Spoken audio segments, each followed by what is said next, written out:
Hi everyone and welcome to Be Colorful! Today we're gonna open together the Tonic Craft Kit 42, the April kit from Tonic Studios, which has spring as its theme.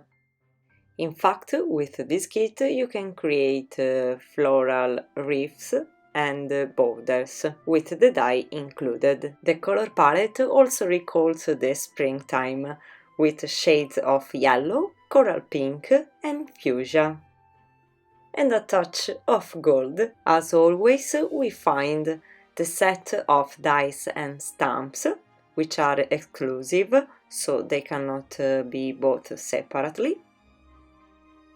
Some Nuvo products that are part rare exceptions of exclusive colors can be found in the shops, and a set of papers by Craft Perfect, always available in the shops.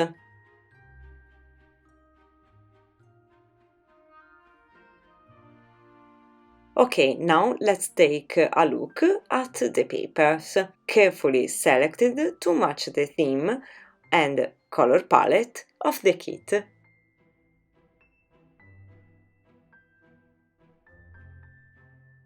We have 3 classic cards, a pale yellow, a mustard yellow, and a coral pink. Then we find 2 satin mirror cards, a golden one, the other fuchsia, a gold pearlescent card, gold tending to yellow, then again an embossed paper with golden pearlescent finish. Finally, the special cotton paper. In this case is a pearlescent coral pink with little embossed hearts. In this kit we also find a block of 15 sheets of watercolor paper. The paper is 300 GSM in American A2 size.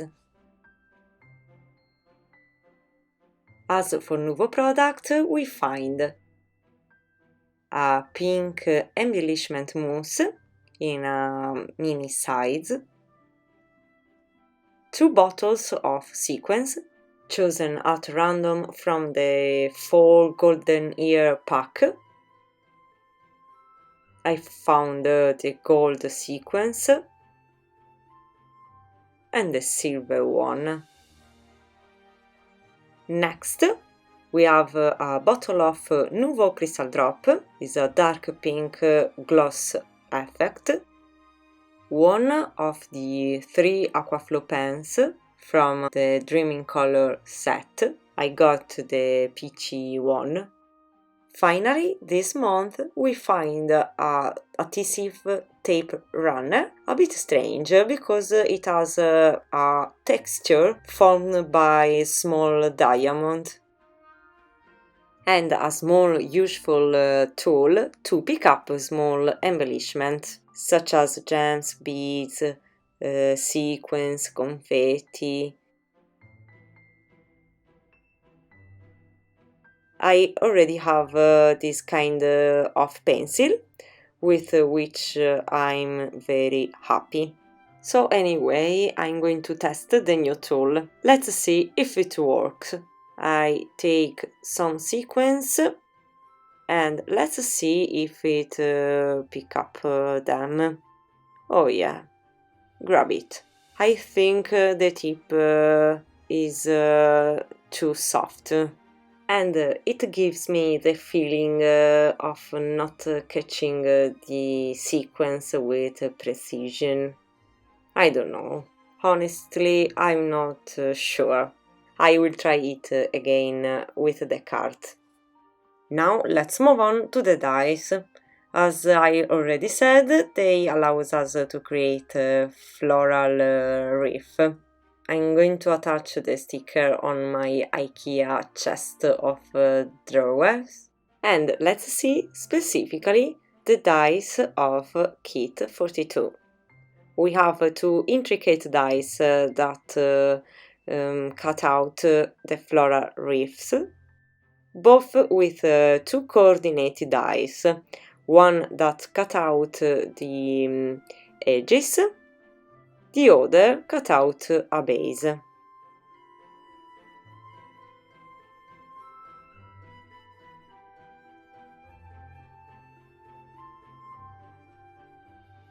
Then we find a die that creates a floral decorative border, flowers in 3 different sizes, and which include coordinated dies that cut out a base, so that we can create layered flowers.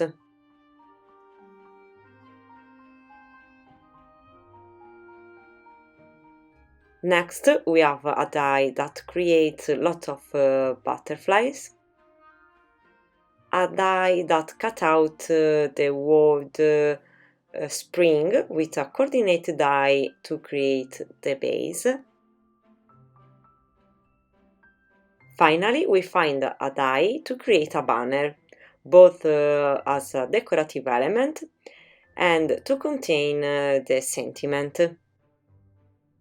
Well, this was the die set. Now let's move on to the stamp set, which contains a lot of sentiment, perfect for springtime. Butterflies and 3 stamps that gonna create the central part of the flowers that can be created with the dies. The unboxing, and here we just have to create the first card.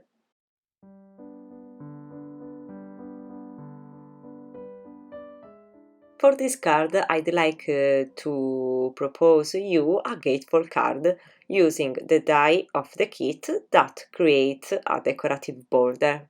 First, I'm going to create the card base on white cardstock, cutting out a 5.5 inches wide panel. For now, I leave the full height of the sheet. Then, with the scoreboard, I'm going to make 2 fold lines, making sure to create a rectangle 5.5 height and 4.25 wide. I will try to center this rectangle as much as possible.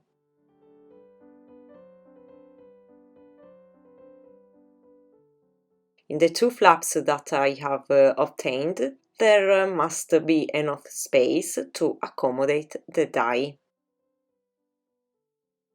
I'm going to place it, paying attention to the direction. Remember that this part cut out the figure along the edges, then create the border. I'm going to use the C6 precision plate, as it is an intricate die.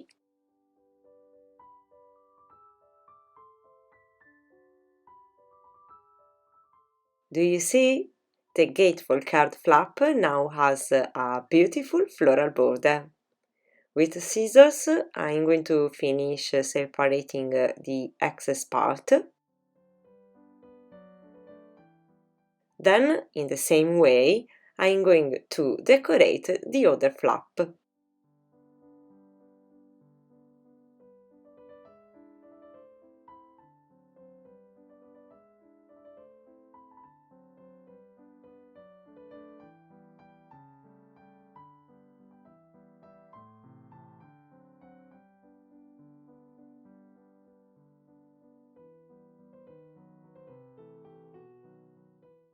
And the card base is ready.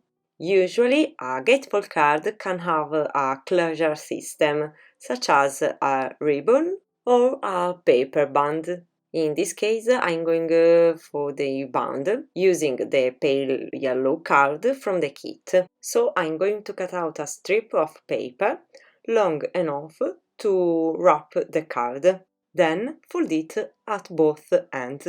I recommend not to tighten too much, otherwise it will be difficult to extract or insert the card.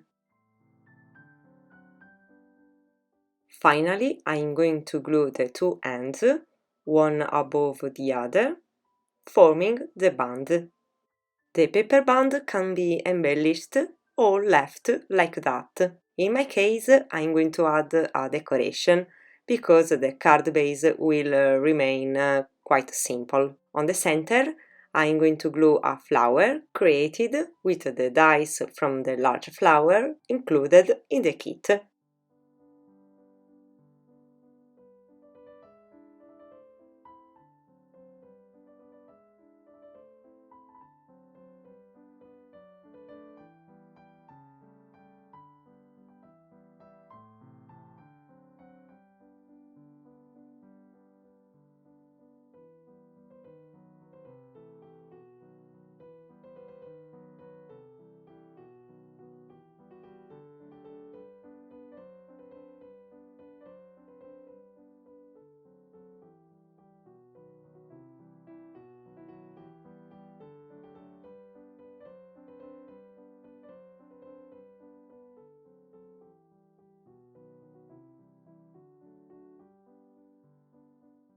Perfect, the band is ready.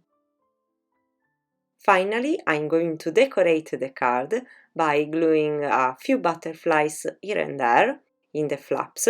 I die cut them with the die included in the kit and always using the pale yellow classic card and the fuchsia satin mirror card.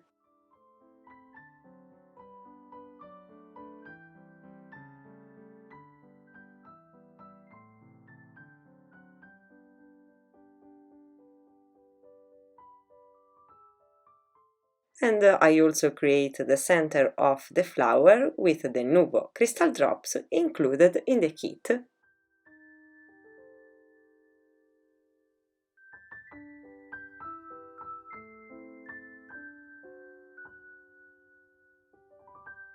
Well, we have come to the end of this video. I hope you enjoyed this simple and delicate gatefold card. If so, please leave me a thumbs up and subscribe to my channel, because in crafting, the more we are, the better. Thank you for following me, and I give you an appointment at the next video. Bye bye and be colorful!